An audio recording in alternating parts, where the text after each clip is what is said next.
Who would win? Someone with binos or someone with a mono and a thermal? Now the bino guy just becomes a loot drop. Work smarter, not harder. Unpopular take, but I actually like my humble PVS-14 more than binos. And I know what you might be thinking. Oh, poor, cope, cry louder, you just can't afford binos.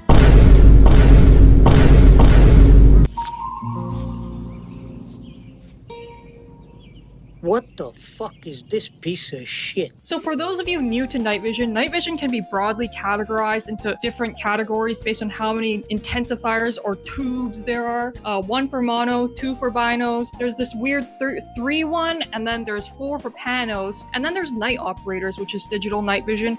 And I put them in their own category because I will never stop dogging on them for selling repackaged CCTVs. Not only that, but they keep sending me ads on my Instagram ever since I made that one video about them. So unless you're a wealthy autist or someone actively kicking indoors, buying panos doesn't really make any sense for you because the actual performance to cost ratio doesn't scale linearly, and that extra FOV is not gonna make you some kind of night vision god.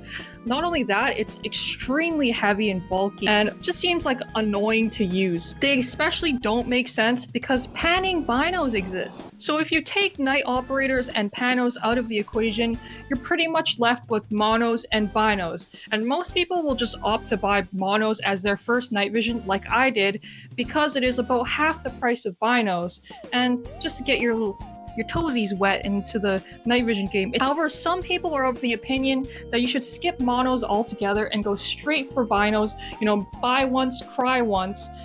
Even though that's not how it works, because night vision for the most part holds value, so you can always sell your mono to get binos in the future.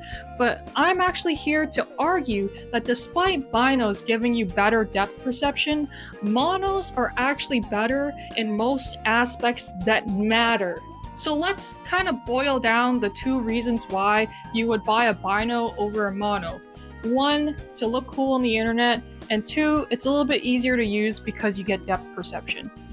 Even though you still do get depth perception with monos, which I'll explain in a second.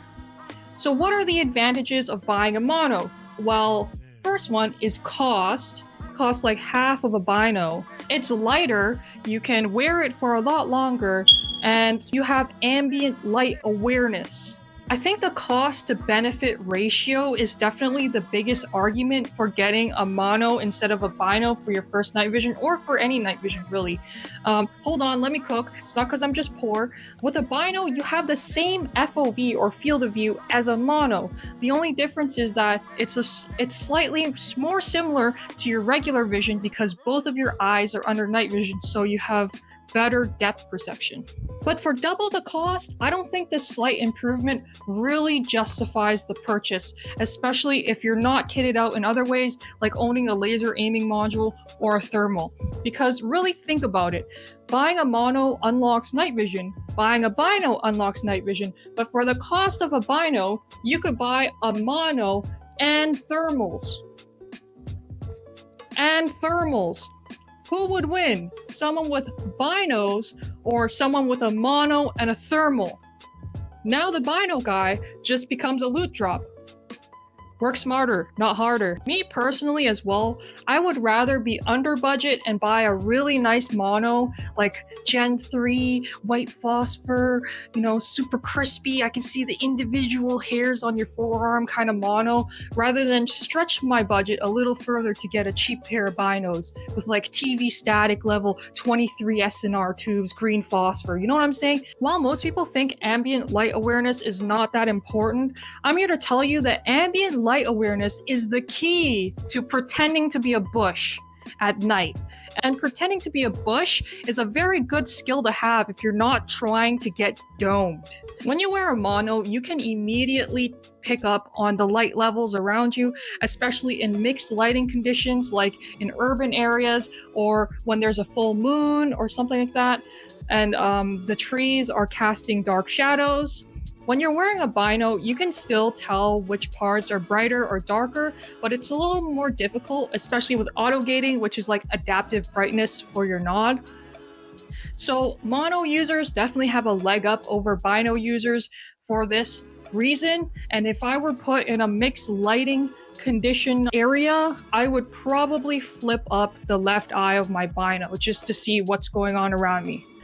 Not only that, but people with monos can immediately tell whether something is visible or IR light.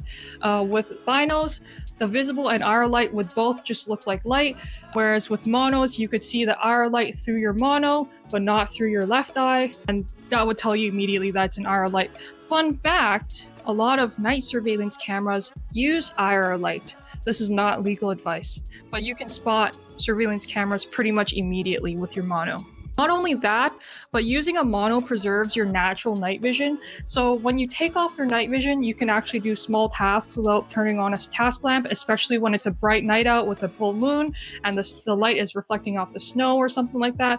Or if you're in a mixed lighting condition. But when you take off your binos, your natural night vision is pretty much shot and you have to wait for your eyes to readjust. While binos do give you better depth perception, it's a myth that you get no depth perception whatsoever with a mono. As I said before, there is ambient light, there is moonlight, there is light from the stars. Light could reflect off snow, you could be in mixed lighting conditions. Your left eye is not useless. So with that information from your left eye, you can still gauge how far things are, just not as well as someone with a bino. But again, does that justify double the cost? I don't think so.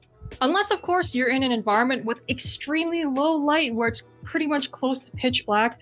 But even then, with the night vision, you would have trouble because night vision requires some kind of light to amplify in order for it to, do the thing. Basically, what I'm trying to say is once you've grinded enough hours behind night vision, the difference between a mono and bino starts to kind of mold together. I didn't find it much harder to traverse micro and macro terrain with a mono versus a bino, and that's because I've put a lot of hours walking under night vision. You start using techniques like memorizing where the terrain is while it's in focus, and then as it comes closer to you out of focus, you kind of step over it or step around it.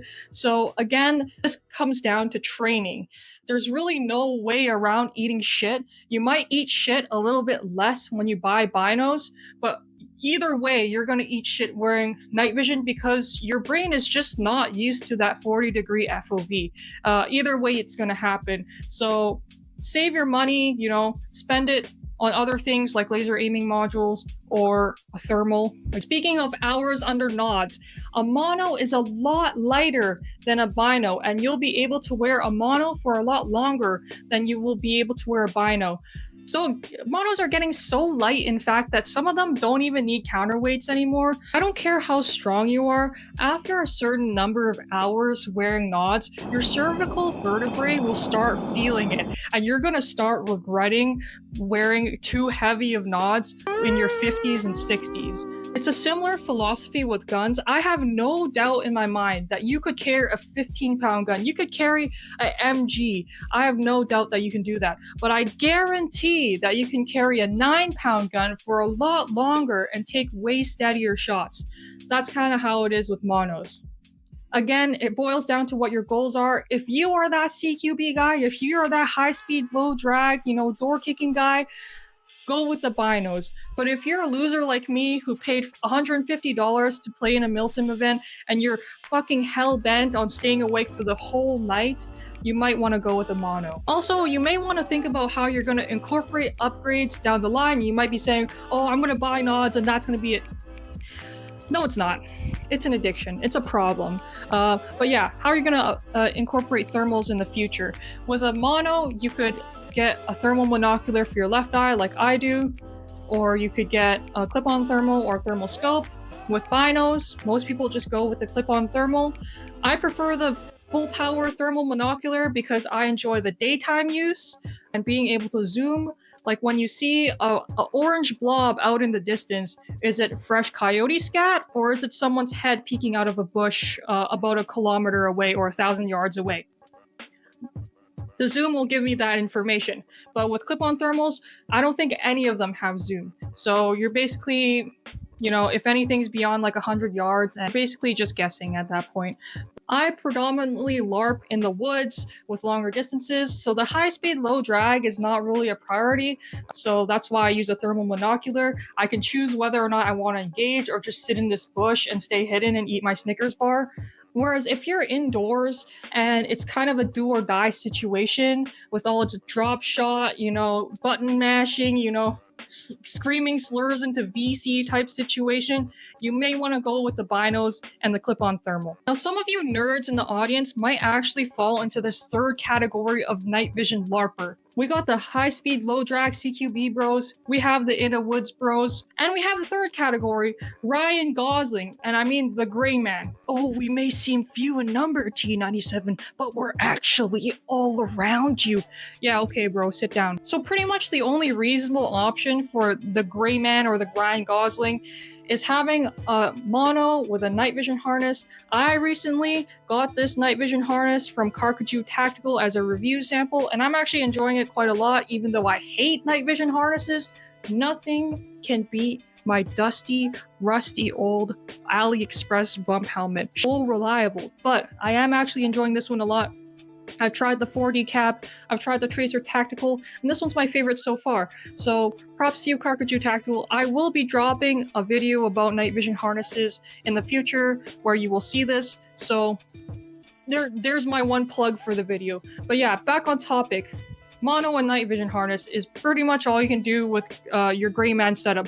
And for obvious reasons, because you can fit it in a cargo pocket, you can fit it in your backpack.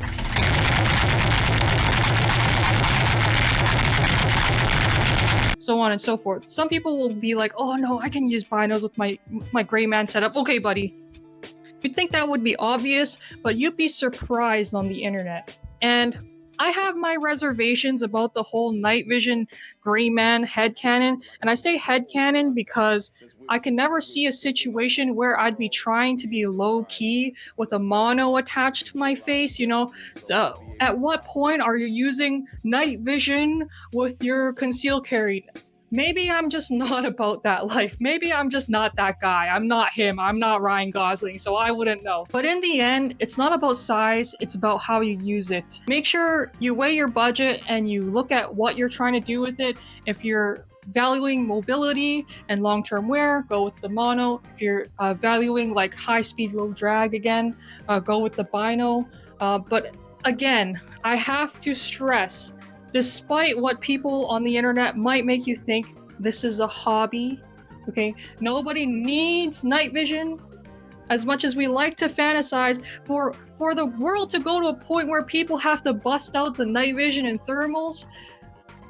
I think we'd be pretty cooked regardless, so it might be in your interest to just go with the mono, get time behind night vision, and then decide later on to resell your mono and buy a bino or get a mono with thermals. Anyways, grab your cleaning rod, put it down your urethra, give it a good scrub, huff the ballastol, and I'll see you in the next video.